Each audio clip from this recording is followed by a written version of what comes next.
There's something else which we can't conceive at all. Imagine the idea that the moment you were born, you were kicked off the edge of a precipice, and you're falling. As you fell, a great lump of rock came with you, and is traveling alongside you. And you're clinging to it for dear life, and thinking, gee, I've got to hold on to this, you see? Well, it doesn't do a thing for you. Cure. We're all headed straight for death as if we had been condemned by a judge. And yet here we are all clinging on to things. And we have all sorts of alibis for doing this. We say, well, I have responsibilities for my dependents and I've got to cling on. But all you're doing is you're teaching your dependents to cling the same way as you are. And making them miserable by learning to go on surviving compulsively. So the thing is, same way, if you're caught in a torrent and you try to get out of it by swimming against it, you'll just wear yourself out and you're still carried along with it. So the sensible thing to do is to turn around and swim with it. And if you want to get out of it, swim towards the edge. But go with it. Same way when you're sailing. Always keep the wind in your sails. If you want to go against the wind, tack. But use the wind. So it's this way, you know. We're all in this great stream of change, which we call life. We are the stream. If you imagine you're separate from it and you're being carried along by it as if you were a cork, that's a delusion. You're a wave of the stream itself. So get with it. There is a sense in which the universe is purely game, but not in the sense of a one-upmanship game, but in the sense of music, which is lulling with sound, is dancing delightfully with sound, you see. And nobody was ever able to give a better account of what it's all about. I mean, let's take the traditional Christian account of what the angels do in heaven. Why, they sit around the throne of God and sing Alleluia, Alleluia, Alleluia, and they're going, you know, that's not just Alleluia in a sort of formal way, but they're going,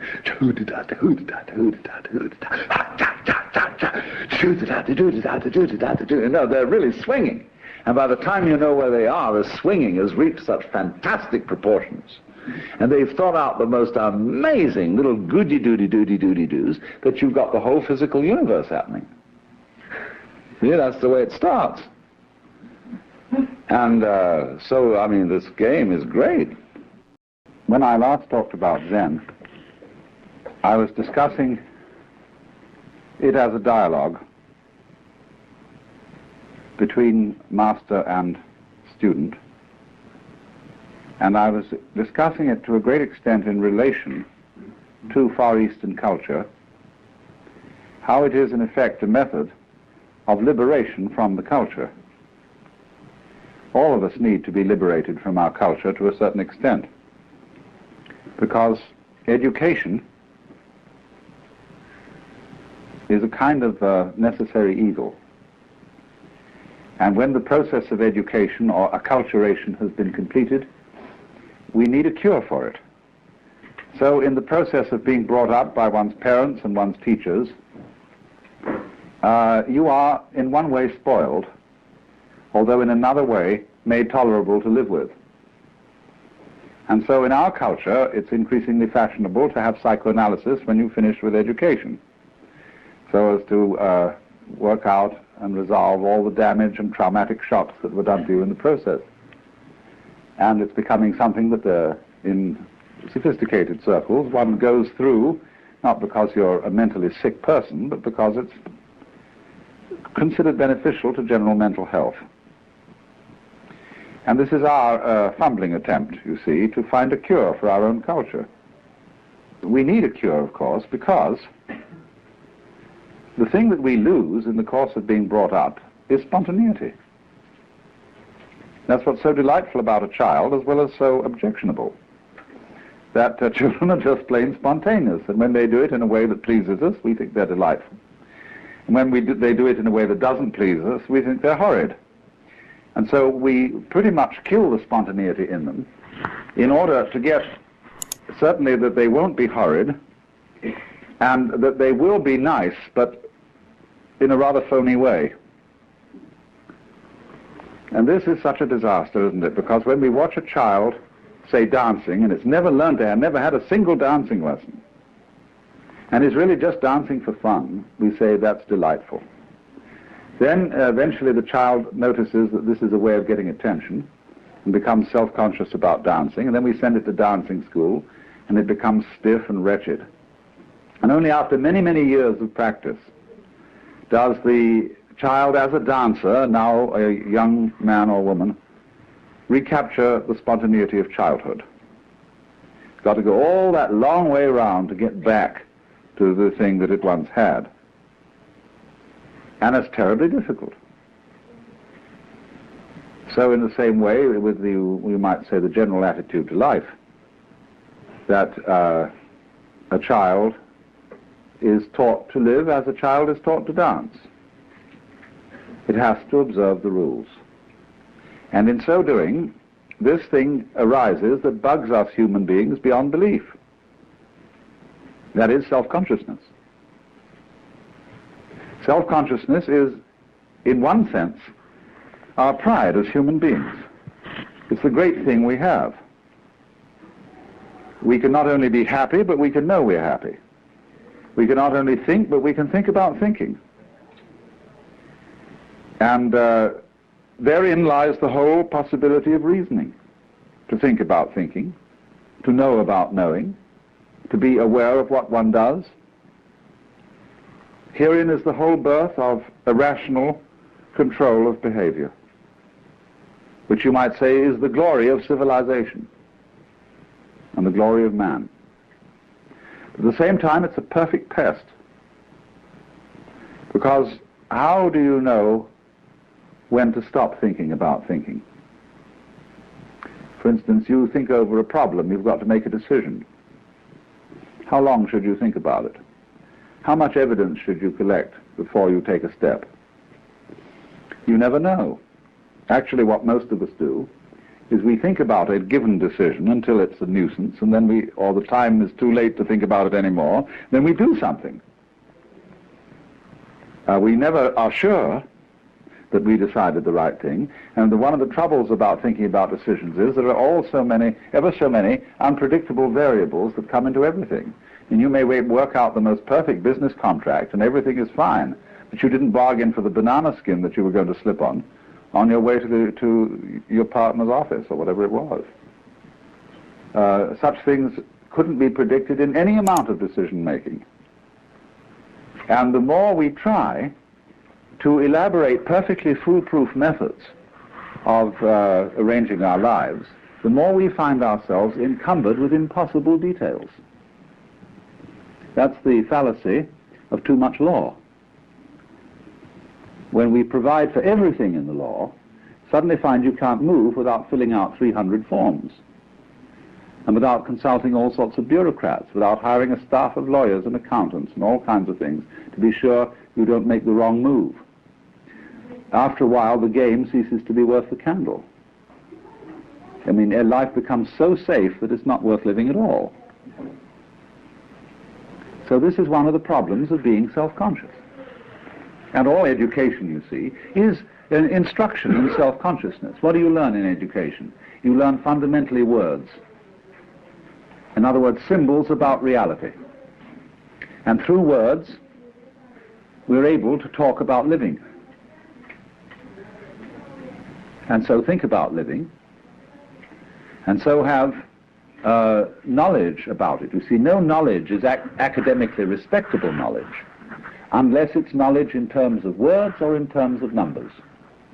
That is to say, in terms of a symbolic language about life. Because you see, once you're in that position, once you know that you know, and you know you're alive, and you know you're going to die because you can predict, you feel you've lost your innocence. Something's gone wrong. This, in the Christian tradition, was the knowledge of good and evil. What it says in Hebrew is not exactly moral good and evil that was known as a result of eating the fruit of the tree, but what was advantageous and disadvantageous. It gave you the gift of being like God. That is to say, the gift of being able to control the course of events. And anybody who controls the course of events, you see, probably puts himself in the situation of the sorcerer's apprentice. The Lord looking down there and says, okay, you wanted to be God, man, you go ahead and try. You get in more and more of a mess. You know, you succeed amazingly.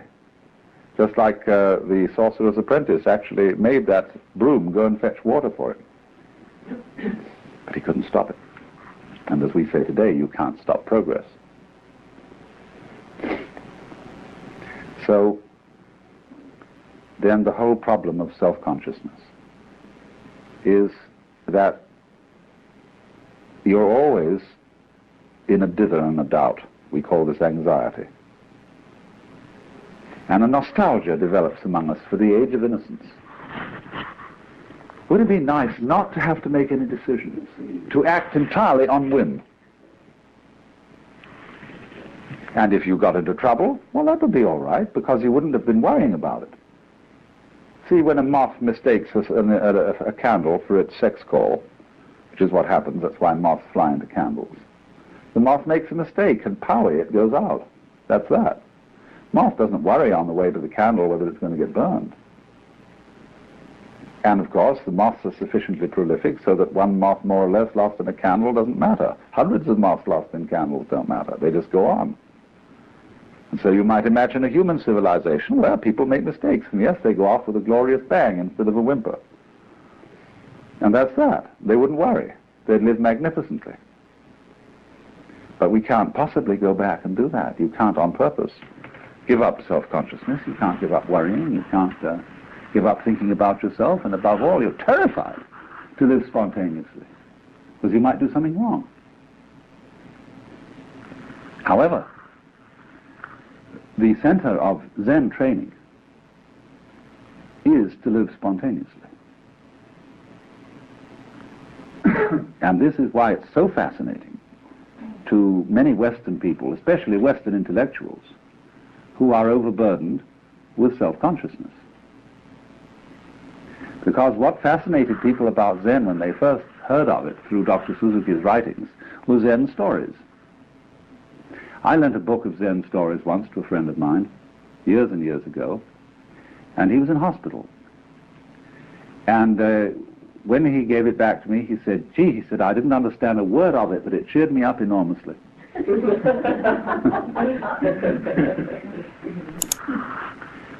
So Zen, the literature of Zen, especially the literature of Zen in its early days, in the Tang Dynasty in China, we'll say a literature that runs from approximately 700 AD to 1000 AD.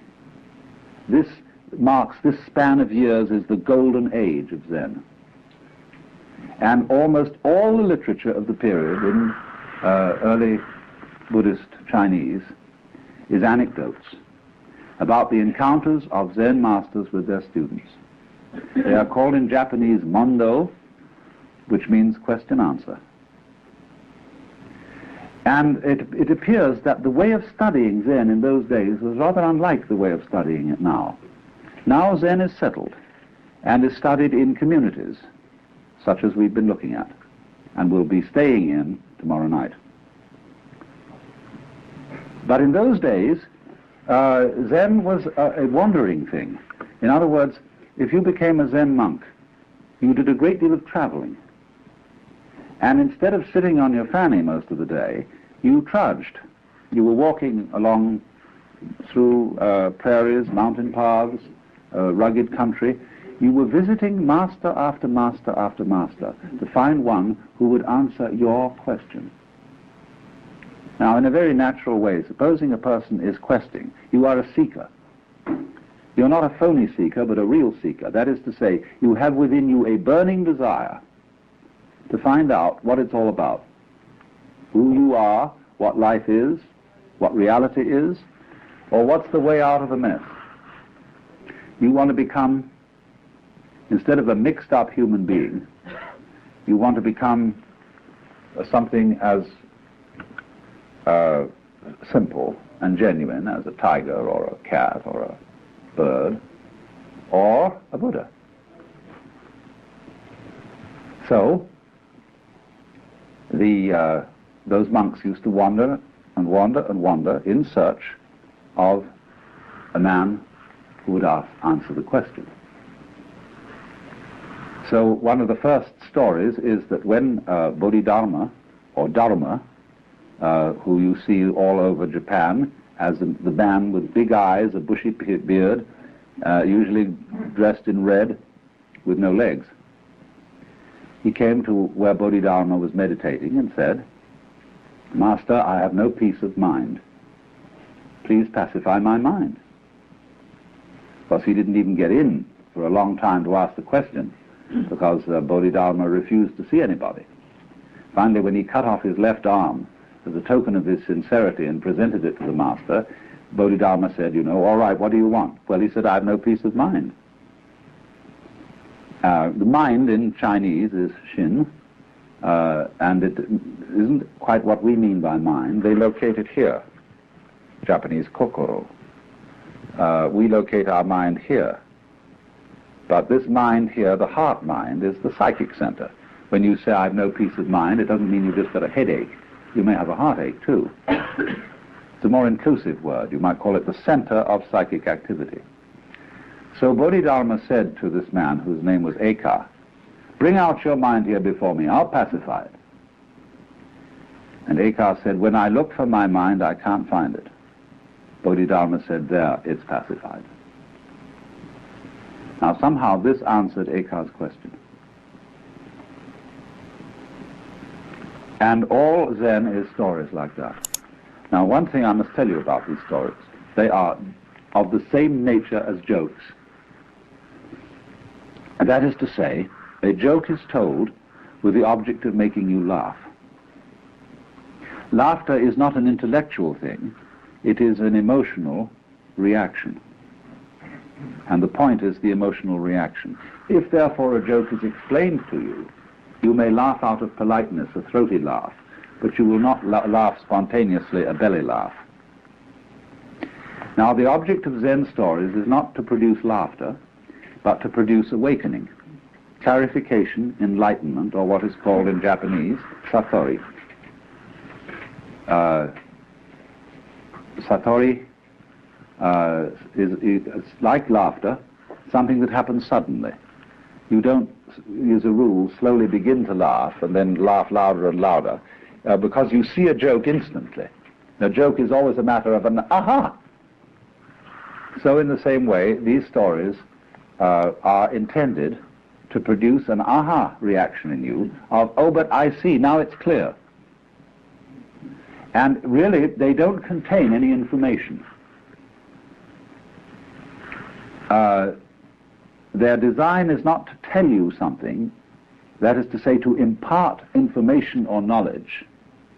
Their design is to get rid of something, to get rid of a false problem with which you are wrestling, so that the problem will disappear as a result of understanding the story. And you'll see from the story that I told you that what happened was the disappearance of a problem. Because Eka, when he looked for his mind that was giving him so much trouble, couldn't find it. There was a master walking in the forest with a group of his disciples, and suddenly he picked up a tree branch and said to one of the monks, "What is it?" And the monk hesitated, didn't answer immediately, so the teacher hit him with it. So he turned to another monk and said, "What is it?" And the monk said, "Give it to me so that I can see." And the master tossed him the branch. He caught it and he hit the master with it. And so the master said, "Well, you got out of that dilemma."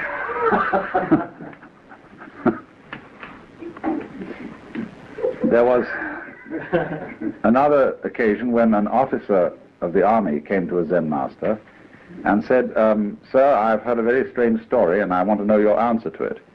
Once upon a time there was a man who kept a goose in a bottle. and it grew so large that he couldn't get it out. Now, he didn't want to break the bottle and he didn't want to hurt the goose, so how does he get it out? And the master changed the subject and said something like, you know, it's a nice day today, isn't it? And the waterfall making a lovely sound outside. And so they went on in pleasant conversation. And then the officer got up to leave, and as he walked away to the door, the master said, "Oh, officer!" And he turned around and said, "Yes." And the master said, "There, it's out." Another time, there was a famous master called Suibi, and he was asked, "What is the secret teaching of Buddhism?" And he was asked this in the lecture hall, you know, where other monks were studying. And he said, "Wait till there's no one around and I'll tell you." So later in the day, the monk accosted him and said, "There's nobody around now. What is the secret teaching of Buddhism?" So he went into the garden with this monk, and he pointed at the bamboos. And the monk said, "I don't understand." He said, "What a tall one that is, what a short one that is." And this awakened the monk. Then there was another monk whose name was Gute. And whenever people came to ask him questions about Buddhism, he'd hold up a finger. That was the only answer he'd give.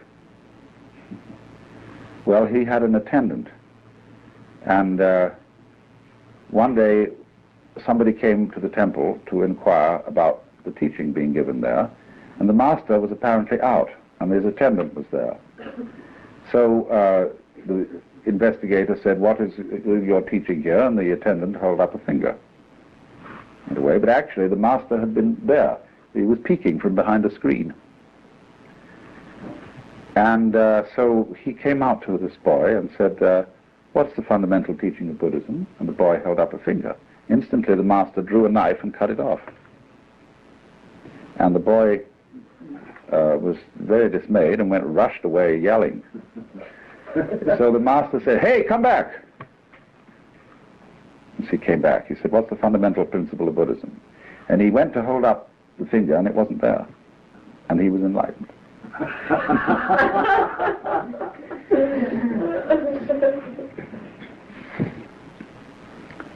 There is a Chinese god whose name is Ping, and this is the god of fire. And there was a monk who was traveling, and he came to a new master. He had been to someone else, and he said, "Well, who did you study with before you came to me?" Or he said, "I studied with so-and-so." He said, "What did he teach you?" Well, he said, "When I asked about the fundamental meaning of Buddhism, he answered me, 'Ping comes for fire.'" Well, the master said, "That was an excellent answer, but I bet you didn't understand it."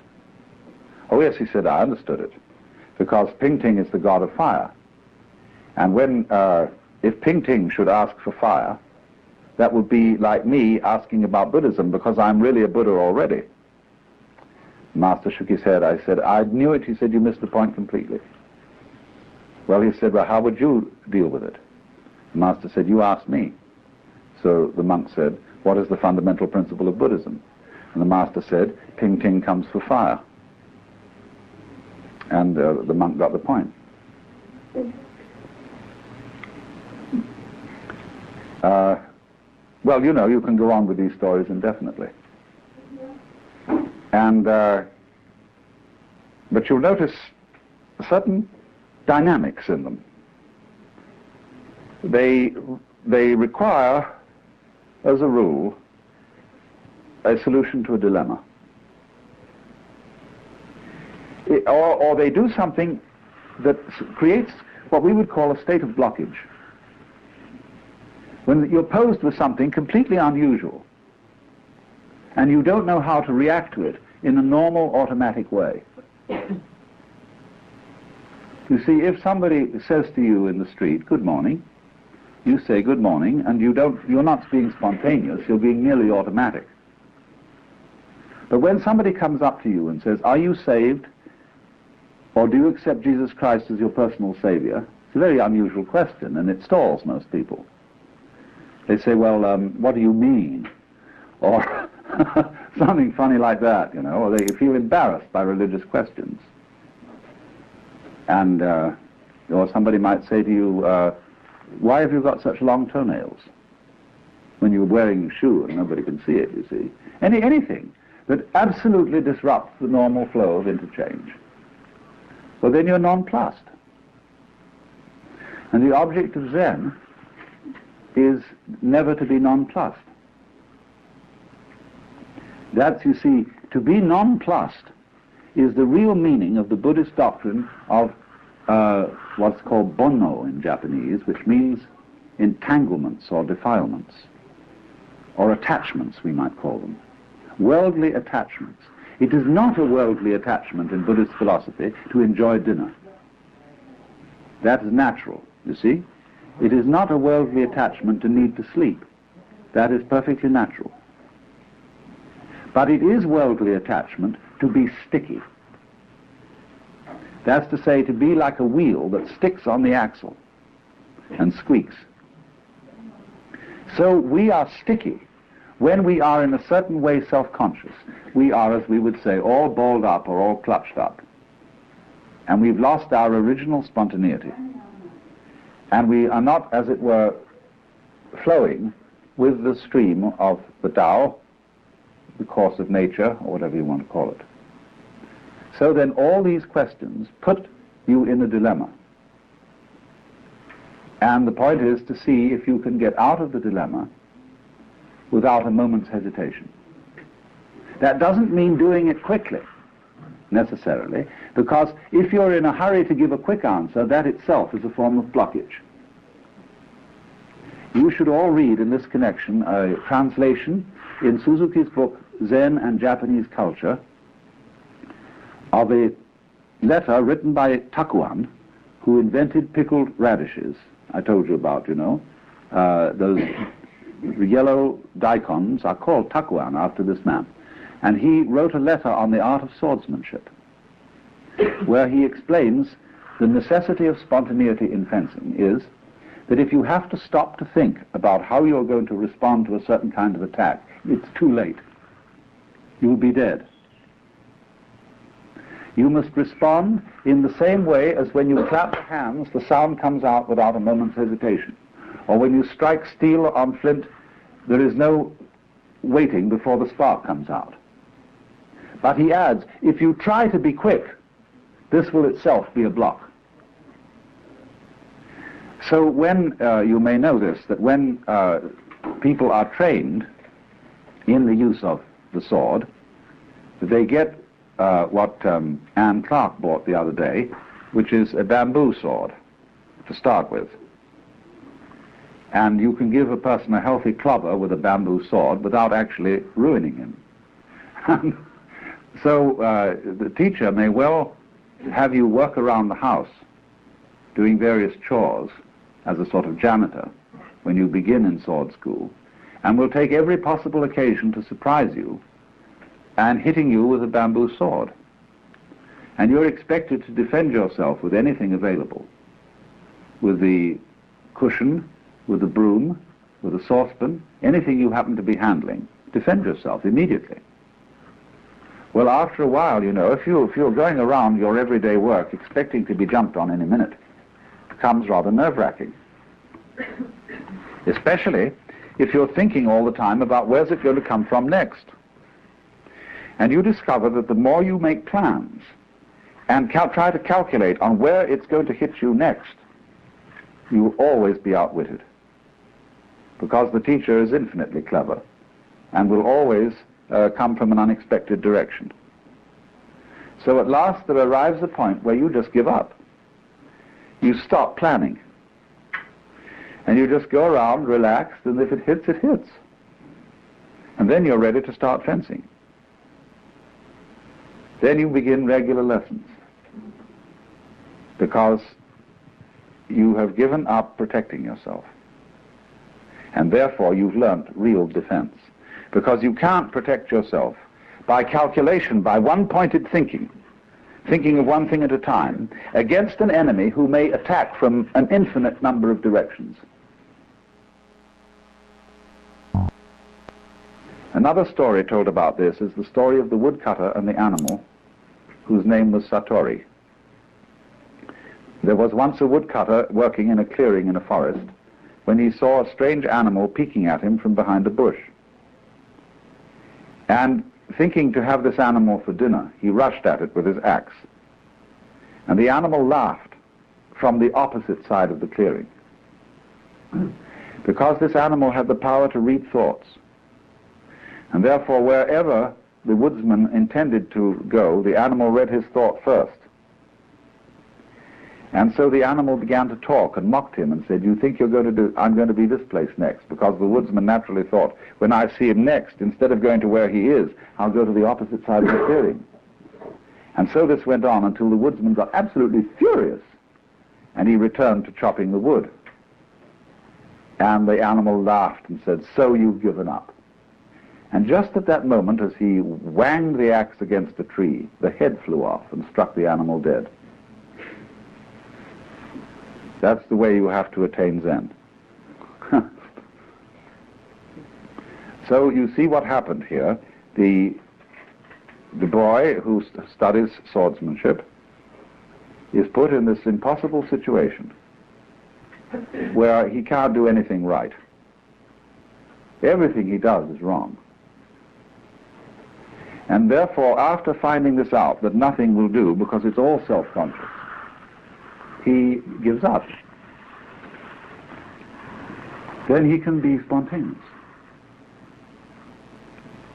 But you see what is provided is the training, why the training of Zen people is disciplined, is that we're going, first of all, to be spontaneous within limits.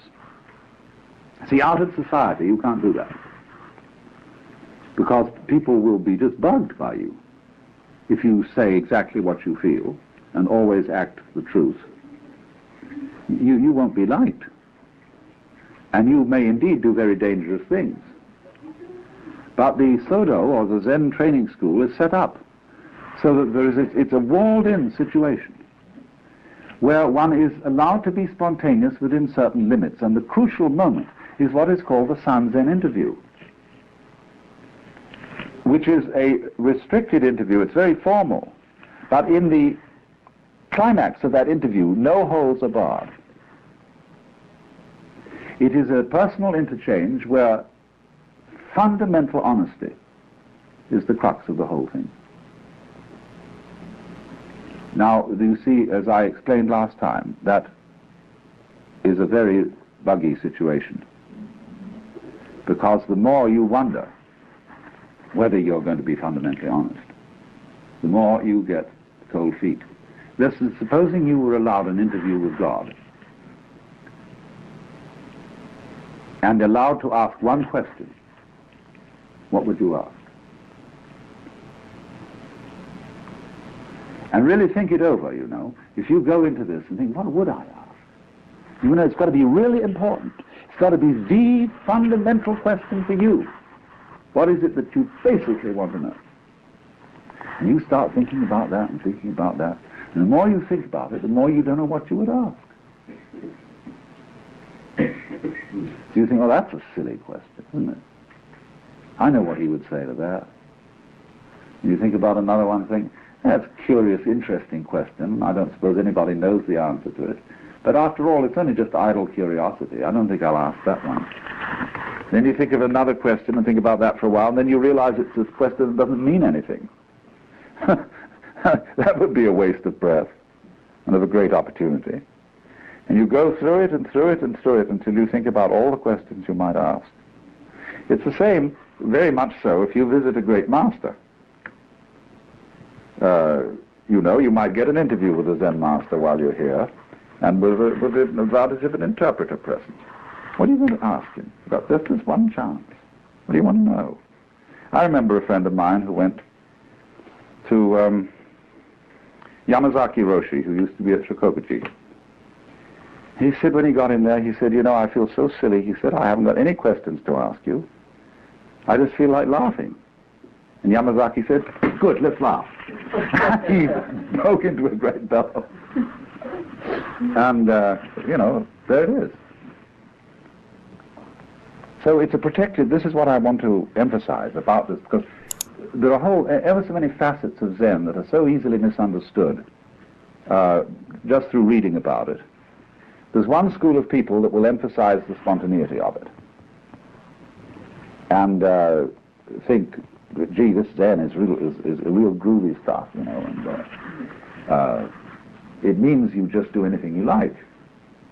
It's true, you see, that certain of the great Zen masters have said Zen is, Rinzai made this point very strongly. He said, in Zen there is no place for discipline or for Buddhism or for making efforts.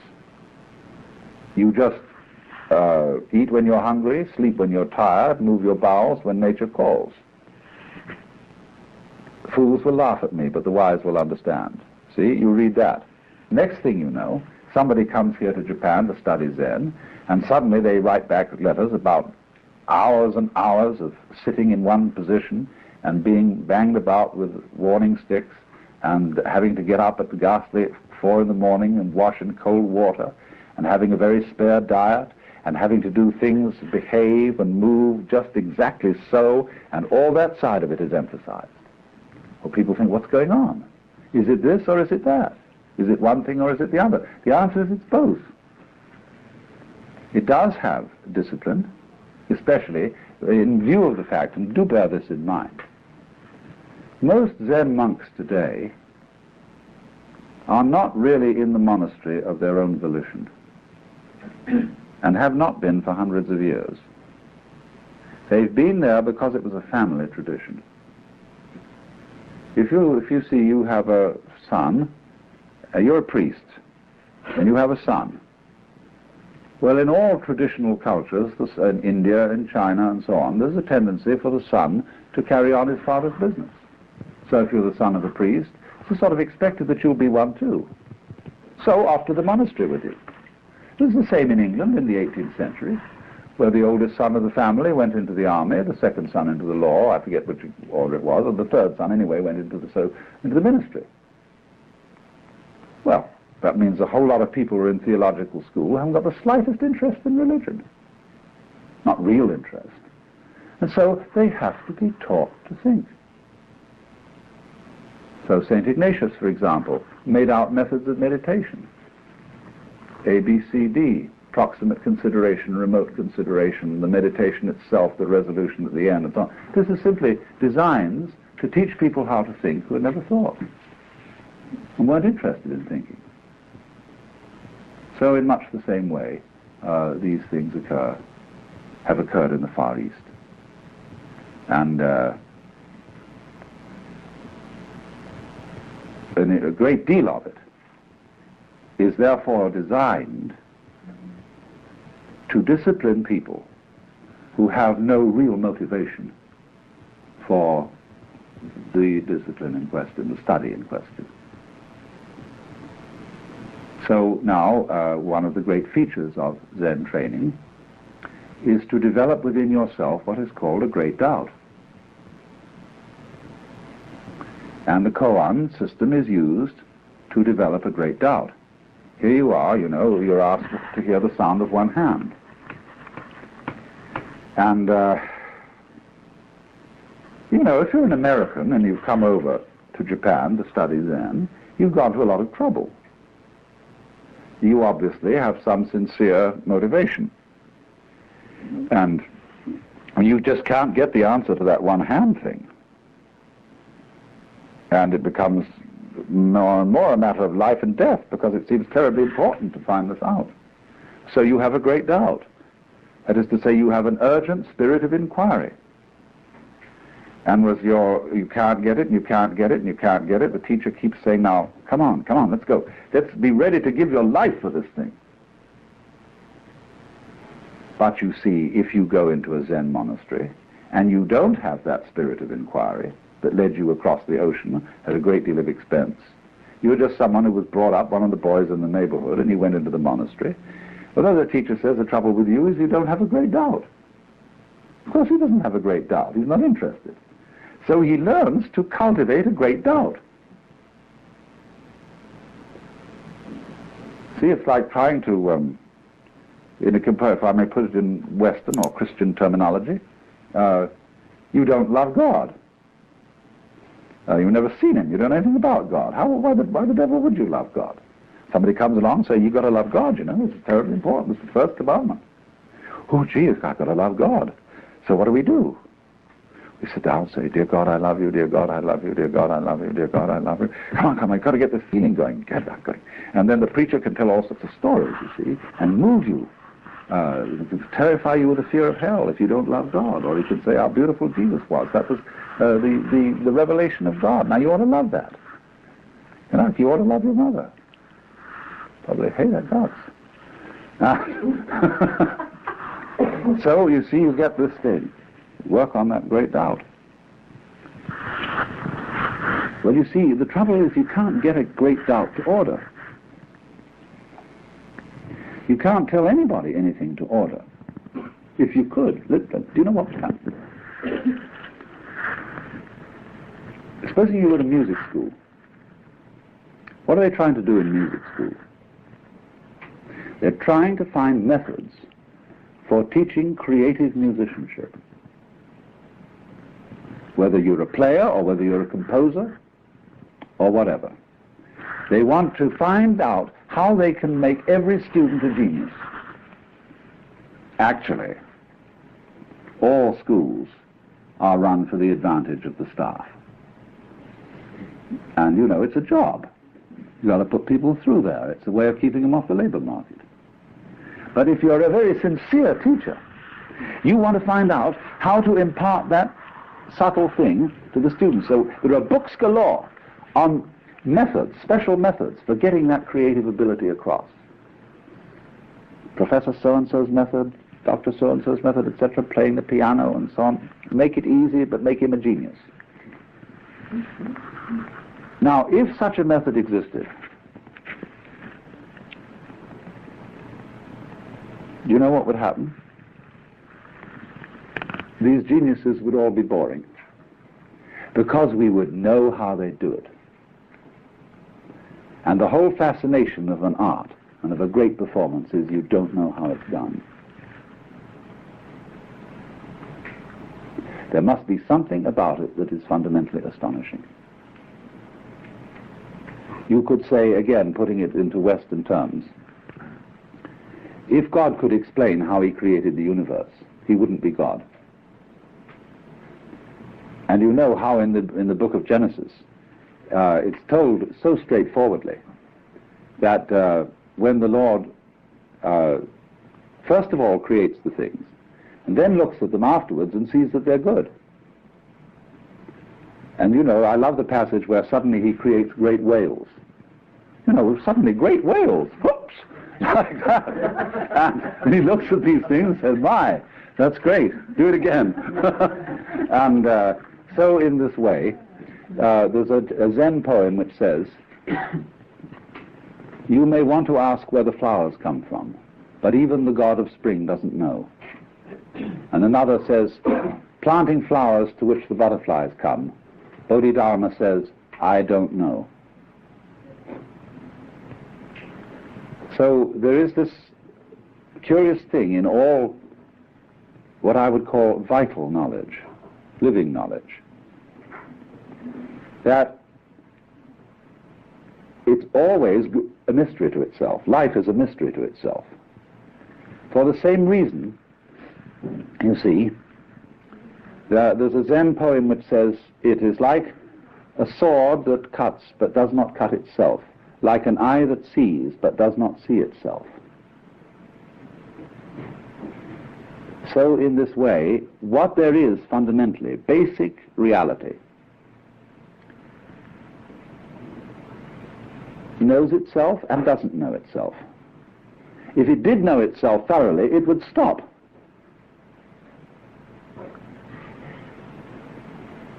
Like playing games. If you know the outcome of a game for sure, there's no point playing it. So, you know, when master chess players sit down and it becomes apparent, although there are still many pieces on the board, that one of them is going to mate in 3 moves, they abandon the game, because they know the outcome. If you knew the future perfectly, if you knew everything you're going to do, right up to the day of your death, you'd say, let's check out on this game. Let's commit suicide and start another life. Because there's no point living through what is known completely. Of course, you can't very well live through what is unknown completely. There must be some light. But total light, so there's no prescription, and no infallible technique for teaching anybody music, although there are music schools. And there is likewise no infallible technique for teaching anybody Zen, although indeed there are Zen schools. And sometimes the teacher, who has many years' experience, begins to get disillusioned. What's the point of all these schools? What's the point of teaching music? You can't teach music. You could only pass it on from one person to another by osmosis. Sure, there's a technique. You can learn how to read. You can learn how to put your fingers on the banjo or something. But the real thing, what to do with that technique, what to say with it, you can't teach that. So one assumes then that a person who is sufficiently motivated, who is fond of music, will learn the technique because he wants to get so where he can handle the instruments. And you suppose likewise that a person who is really interested in self-knowledge, after all, Zen is only a certain way of self-knowledge, will master certain techniques because he's interested. But you see, all schools and all systems begin to make techniques an end in themselves because technique is the only thing you can teach. You can't teach the thing. Now, you see, we get scared when we think of that. We say, do you mean to say I might be that person who gets hung up in this, and all I'm going to get out of this school is technique? Somehow I might be that dumb bunny who just doesn't get the thing? That's an awful thought, isn't it? So that's drilled into us from childhood. For example, it comes out in toilet training. I remember all the medical and nursing authorities, when I was a small boy, had tremendous constipation phobia. And they believed that you could suffer from poisoning, from retaining things too long. And so they were always agitating, questioning every day as to whether you had been. So you built up, conversely, a terror that you might not be able to. And this, in its turn, built up tensions that were actually constipating. So everybody was constantly being filled with cascara sagrada, California syrup of figs, castor oil, bombshells of every description, which upset the natural functioning. So, in the same way, you might think, I'm going to practice meditations or something and study Zen, but will I be the poor fool who never gets the point? You could put it in Christian terms and say, I will be as good as I can be, but perhaps I will be the one who God will never give any real grace to, because I haven't been picked out. And will I get this grace? Well, there's no way, you see, that you can wangle grace. You can't compel the Lord to give it. In the same way, you can't compel Satori to happen. So you think, maybe it won't happen to me. So that's possible, you see. So what do you do about that? Well, the teachers have all sorts of things to say about what to do about it. They say, well, now look, just forget about it. It doesn't matter if you don't get it. Not getting it is getting it, you see. They use this paradox all the time. Not to have it, really to accept that you don't have it. That's getting it. That's the real point, see? But that's a gimmick. See, I'm going to try as hard as I can not to try to get it, see? But you're really playing a game, see? You know that this is I've at last got the infallible method. There must be an infallible method, because if there isn't a method, we are lost, we are up the creek. Why? Because we're out of control. But you see, when you find out there isn't a method, There isn't a positive method, and there isn't a negative method. What are you going to do? You can't do something, and you can't do nothing.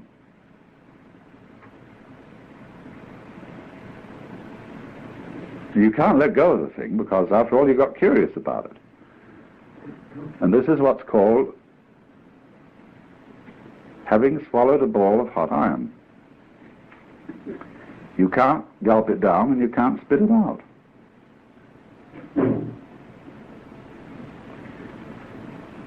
And Zen is a trap to get you into that state. You be very careful how you get mixed up with the thing. Because, you know, you may end up in a padded cell blathering.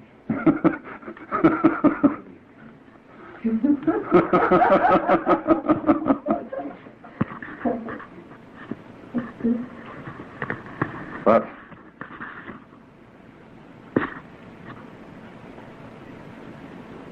that is the quandary it is, and that's why ever so many opposite things can be said about Zen. That's why, on the one hand, it can be said rightly that it's a strong discipline. Why, on the other hand, it can be said rightly that it's not a discipline at all. And it isn't that it's just a mixture of things. Zen isn't sort of partly a discipline and partly spontaneity. Whatever is said about it can be said of all of it. And therefore it seems to be paradoxical. And one always can get into difficulty by neglecting some side of it and saying, well, that doesn't matter. Sometimes it's true that it doesn't matter. Sometimes it's not true. It may be just the thing that you need, the side you say that doesn't matter. So there's no way, what I'm trying to say is, there's no way of putting your finger on this thing. There's no way of nailing it down, and that's the whole point. Because you see, fundamentally, Zen makes you do what you were doing all the time, only it makes you do it consistently. Let's suppose you're sitting in your padded cell, and you suddenly found out this little game. See, you've got your one hand clasped by the other and your thumb sticking out here at the top. And you look at that thumb and say, ooh, look at that, whoops, and then try to catch it. No, no. Here we go. No. Come on, let's get it. Come on, let's get it. Come on, let's get it. Get that thing. Get that. See? Ooh, that's what we're doing. See? Here's me, and here's knowing about me. Well, I want to and control myself, you see. I want to get hold of that thing that's me. Because when I get hold of it, I can control it. Then I'm going to be all right. Got to get hold of it. And so we're doing that. And as a result, we have astounding illusions that I was describing right at the beginning of these seminars. The illusion of separateness. You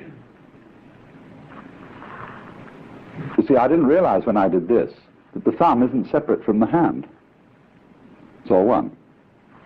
Now we have the illusion, because it's drilled into us through acculturation, that each one of us is a separate ego, separate center of awareness, little living pulp of some kind, that lives in a strange world. Scares the hell out of us.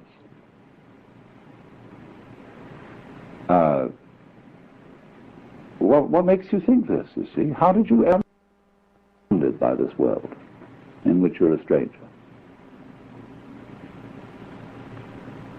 See, it's really obvious that that isn't so. Only it's not obvious to most people. It's really obvious that you, the real you, deep in, is this thing that is reality.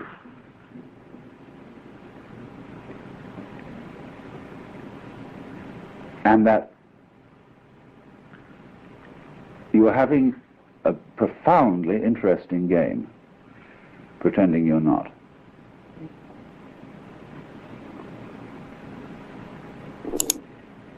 And you're going through all kinds of amazing mazes to play this game. And mostly running in terror from your own shadow, jumping at the sound of your own heart beating, having goose pimples rise on your back at the sound of your own footsteps. Wow. And you are always exploring into this world and finding it gets stranger and stranger as you look out into the infinitudes of space where you thought everything was pretty rational. You know, there were these other galaxies that were millions of light years away, and you thought, well, there's just a lot of galaxies out there. Suddenly something called a quasar turns up. And nobody understands what a quasar is. They defy all the things that we thought we knew. And so it gets stranger and stranger. And the more you probe inwardly, you know, you sort of lift the skin off your own stomach and take a look inside. What a weird world that is. And you say, ooh, cover that up, isn't it? I feel like I feel when I see spiders or ants or something. You get the shivers and the creeps from it.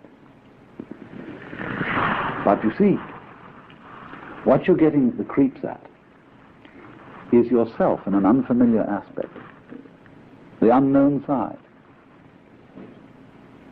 Because at last comes recognition. When you, the most far out thing, the thing that seems the most totally other, and you say, why, that's me. And what a relief. But at the same time, what fun to begin all over again and have a new surprise, something different.